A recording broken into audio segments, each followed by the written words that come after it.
Kwa jina naitwa Lionel Yaule. Wengi wanapenda kuniita mchungaji.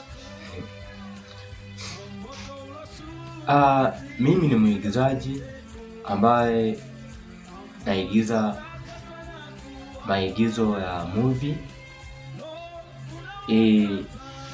Napenda sana.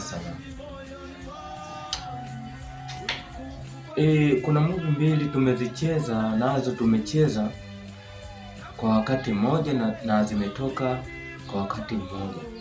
Ya kwanza inaitwa Penzi la Mzunguko.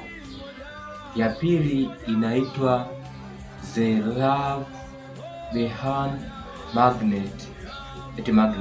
Magnets. Samahani, Kiingereza kidogo.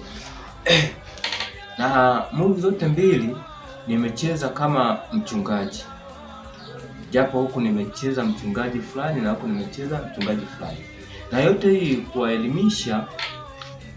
kuelimisha jamii na kuwaelimisha wale wachungaji wenye tabia kama hiyo.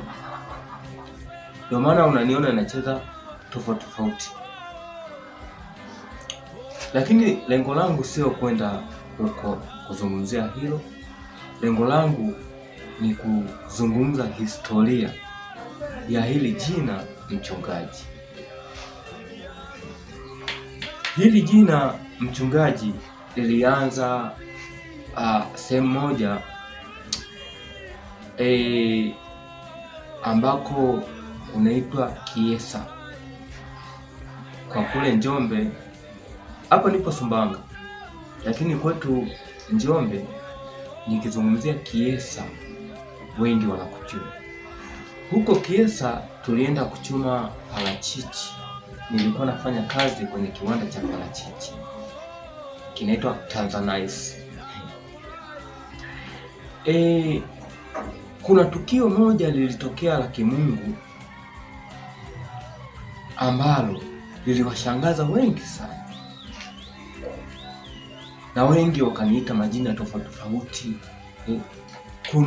Kuna wengine waliniita mtumishi, wengine waliniita mchungaji, wengine waliniita paroko, wengine waliniita shehe kulingana na lile tukio.